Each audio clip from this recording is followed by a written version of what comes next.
Hi, good to see you again. Welcome to Block 2, Developing Geometric Reasoning, Lesson 3. I'll share my screen.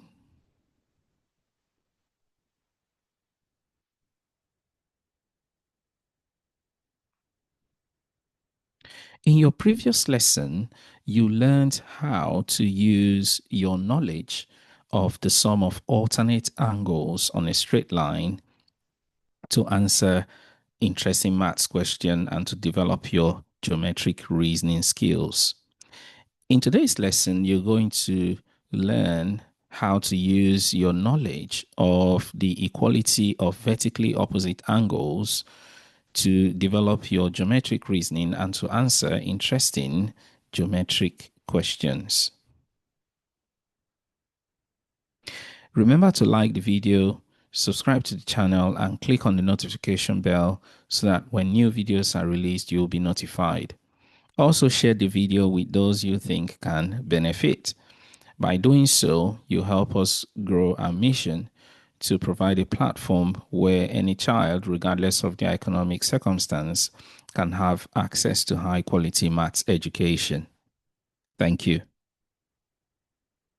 Before we start the lesson, I would like you to pause the video and answer the retrieval practice questions in 3 minutes. Assuming you've paused the video and you've answered the retrieval practice questions, here are the answers. Let's discuss them. For the first one, you were asked to work out the size of the angle marked A. Notice that angle A and the angle 68 are alternate angles resting on a straight line. So we know that they would sum to 180 degrees. So to find the angle of A, you simply do 180 degrees minus 68 degrees. Here, notice that the angles are all resting at a point. They are all resting at a point. So to find the angle B, we could simply do 360 degrees minus 123 degrees. The reason is because angles around a point sum to 360 degrees. For question 3, notice that the angle C and the angle 98 are alternate angles that rest on a straight line. So to find angle C, you could simply do 180 degrees minus 98 degrees. If we do the same thing for angle D and 82 degrees, we would get the result that is shown here.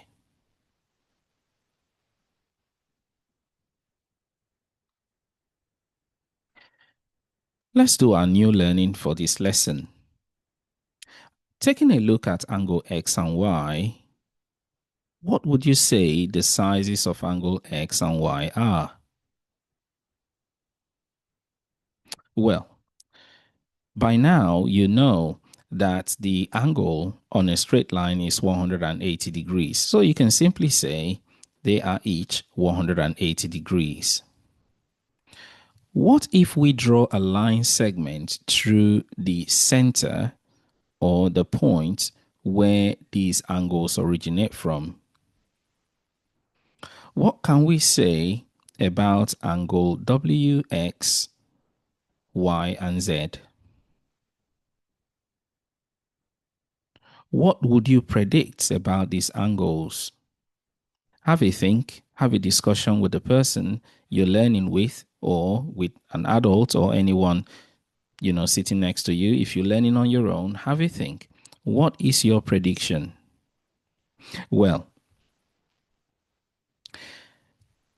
if we take a protractor and try to measure these angles to see what the information we can discern, or the information we can extract from here, we would see that by now we know how to use our protractor. So you make sure you line up the crosshair of the protractor, which is right here at the middle, with the origin of the angles. That is the point where all the angles originate. So if we measure the angle from the 0 line, where it lines up with the line segment for the angle W, we would see that angle W is 130 degrees. Well, if we measure angle X, which could be counting from 130 to 180, or using the inside scale, you would see that angle is 50 degrees. Okay, so the angle X is 50 degrees. Well, let's flip the protractor over and measure angles Z and Y and see what information we can extract.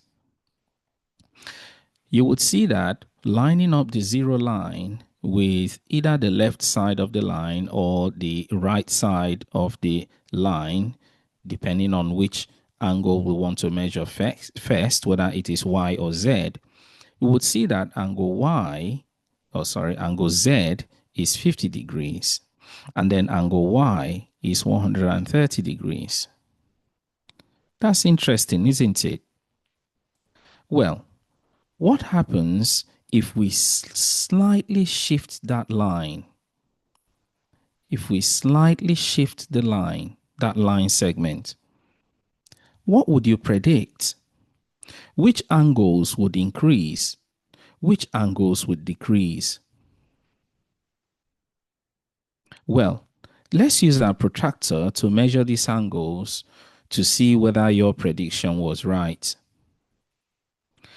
Using our protractor, positioning the protractor to make sure the crosshairs is at the point where the angles, the lines meet, you would see that the angle is 140 degrees here and 40 degrees here.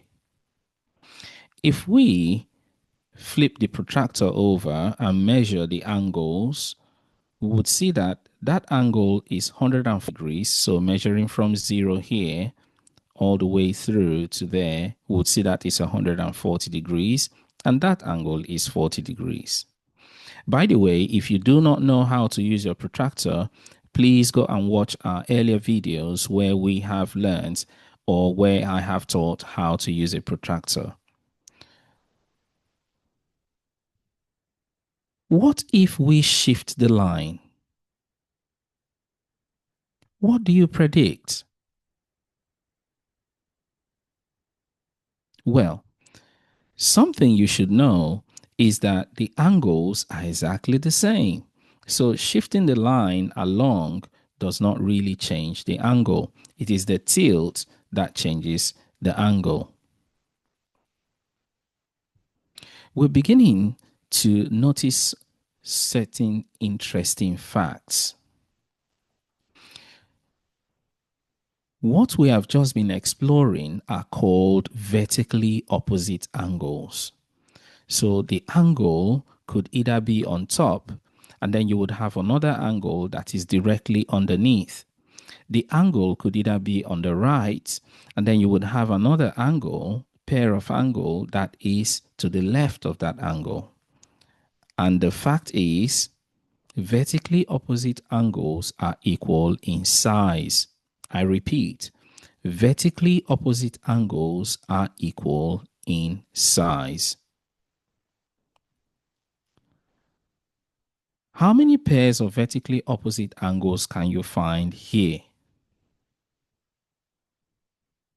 Have a think and come up with an answer. Well, you would see that there is one highlighted. We have one pair highlighted. So these two make a pair. So two items make a pair. So the one that is not highlighted are the ones on the left and the right, which are blue. So we have two pairs of vertically opposite angles. How many pairs of vertically opposite angles can you find here?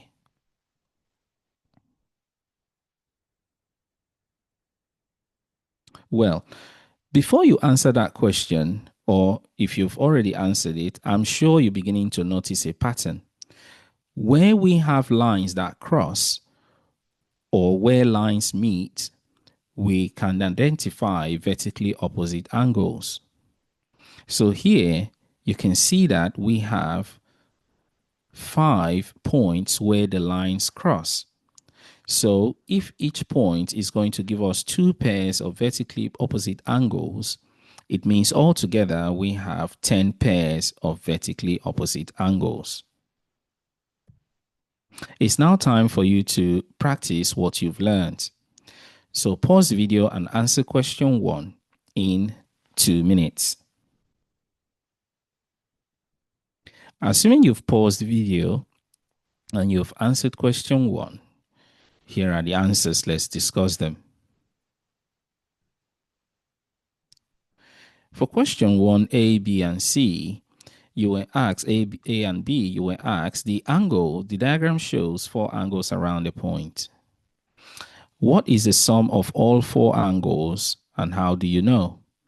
Well, we know from our earlier lessons that the sum of angles at a point is 360 degrees. Another thing we should know is the pairs of angles. For B, you ask which pairs of angles sum to 180 degrees. We know that A and B, you can see they're on a straight line. A and D, they're on a straight line. B and C, and then C and D. For questions C and D, you were asked which pairs of angles are equal. So now you're using your knowledge of vertically opposite angles. So A and C are equal, they're vertically opposite. B and D are also equal. Next, you're asked complete the sentences. Angles around a point sum to 360 degrees. Adjacent angles on a straight line sum to 180 degrees. Take note of the keyword adjacent angles. Remember in that lesson, we learned that just saying angles on a straight line will sum to 180 degrees isn't actually fully correct because you could have angles on a straight line that are not adjacent to each other. Next, you were asked vertically opposite angles are equal. So this statement is vertically opposite angles are equal. Pause the video and answer question 2 in 1 minute. Assuming you've paused the video and you've answered question 2, here is the answer. So here you can see the angles that are vertically opposite are the ones that are ticked. Notice that the lines actually cross. So it's an important property or an important criteria that must be met for you to know angles that are vertically opposite. Pause the video and answer question 3 in 1 minute. Or you can take longer. You can take a shorter amount of time. Assuming you've paused the video and you've answered the questions, here are the answers. So for question 3, you were asked, work out the sizes of the unknown angles. Give reasons for your answers. Well, we can see that angle Y has to be 29 degrees. The reason is because vertically opposite angles are equal. Z is 132 degrees because vertically opposite angles are equal. Pause the video and answer question 4 in 2 minutes. Assuming you've paused the video and you've answered question 4, here are the answers. For question 4, you were asked, Whitney is working out the size of angle F. Whitney says angle F is equal to 79 degrees because vertically opposite angles are equal. Of course, we disagree with Whitney. Why? The lines aren't straight in the angles. The lines aren't straight, so the angles are not vertically opposite. Remember, we say vertically opposite angles are equal when we have straight lines that cross. Okay? Let's move on to the second part of our lesson. What would you say is the angle X? And what do you notice about 60 and the angles X and 20? Yes, I can see a clever bunch there saying that angle 60 and then the angles X and 20 are vertically opposite. So we can use that knowledge to solve this problem. Notice how we have formed an equation. So you can see why the knowledge of knowing how to solve equations is fundamental in different aspects of maths. So we know that the angles are vertically opposite. We know that x at 20 would be the angle that is actually vertically opposite the angle 60. So we can solve our equation to get x equal to 40. I'm sure you haven't forgotten how we did this and our equation solving skills. We want x to be on its own, which we have achieved here, but how did we get 40? To achieve that, we have to subtract or eliminate 20 degrees on the left-hand side. And to eliminate positive 20 degrees, we have to subtract 20 on the left-hand side. And we also have to subtract 20 degrees on the right-hand side. So that's gone. We now have x equal to 60 minus 20 degrees, which is 40 degrees.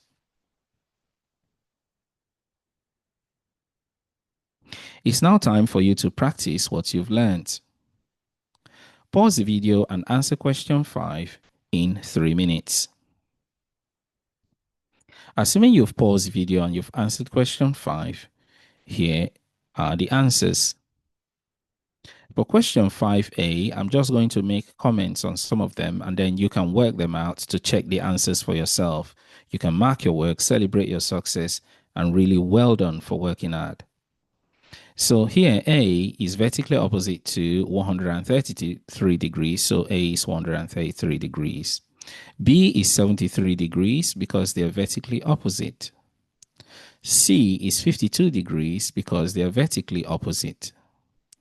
D is, you can see that the angles here, 81 is vertically opposite to the angle 65 and D put together or added together. So to get D, you can simply do 81 minus 16 degrees. So 81 degrees minus 65 degrees, I mean to say, will give you 16 degrees.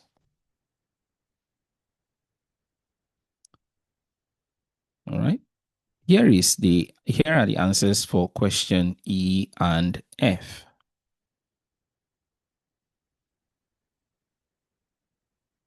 So for E, you can see that E is vertically opposite to 81 degrees. So E is 81 degrees.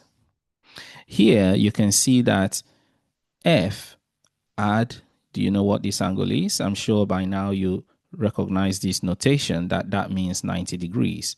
So if we form our equation, it will be F add 90 degrees is equal to 113 degrees. So to get F, you subtract 90 from both sides. So 113 minus 90 will give you E. Sorry, F. So that should be F. That's a mistake. Yeah. So it's F. Pause the video and answer questions 6 and 7 in 3 minutes. Assuming you've paused the video and you've answered questions 6 and 7, here are the answers. Let's discuss them. For question 6, you were asked angle B is 3 times the size of angle A. So angle B is 3 times the size of angle A. So we can say, well, angle B is actually 3A. We can say that. So we're asked to work out the sizes of angles A and B. Have you noticed that these angles are vertically opposite? So we can actually form our equation. We can say, well, A add 3A remember this represents angle B, is equal to 80 degrees because they are vertically opposite. So 4A is equal to 80 degrees. Remember to put my degree sign. So remember how we solve equations? The thing that is preventing A from being on its own is the 4. And you know in maths, when things are next to each other, they're multiplying each other. So the inverse of that is to divide by 4. We'll divide by 4. So A is equal to 20 degrees. And you can see it here. And of course, B is 3 lots of A, which is 60. Next, for question 7, you were asked, the diagram shows 3 straight lines intersecting at a single point. That you were asked to work out the value of X and Y. Well, have you noticed that this angle 63 is vertically opposite to 5x minus 7. And have you also noticed that this is vertically opposite to that? So we can say this is 46 degrees. Now we can start to use this knowledge to solve some problems. So if we say 5x minus 7 is equal to 60 degrees, 63 degrees, we can add 7 to both sides. Remember our equation solving skill.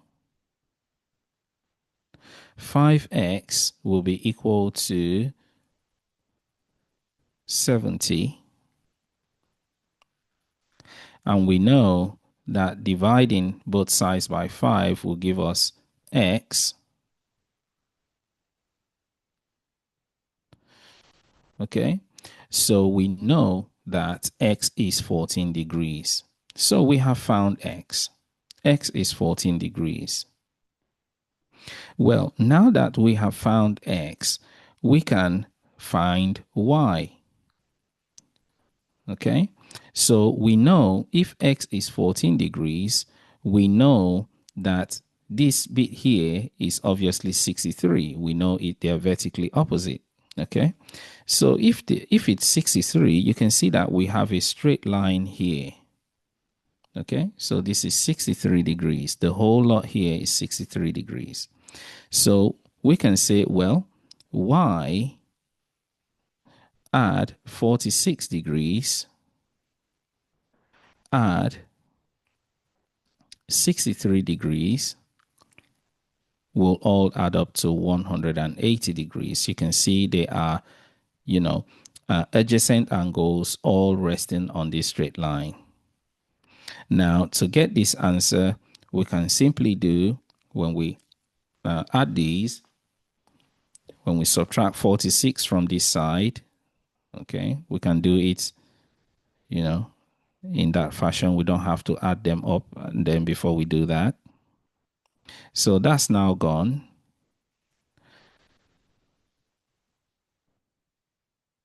And that's now gone.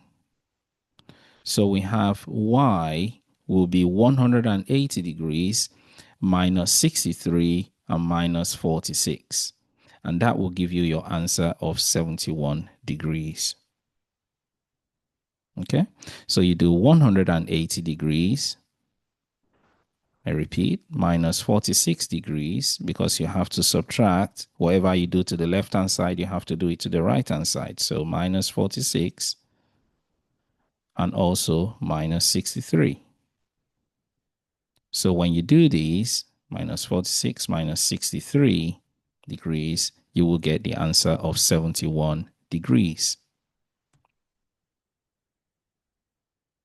And that brings us to the end of our lesson.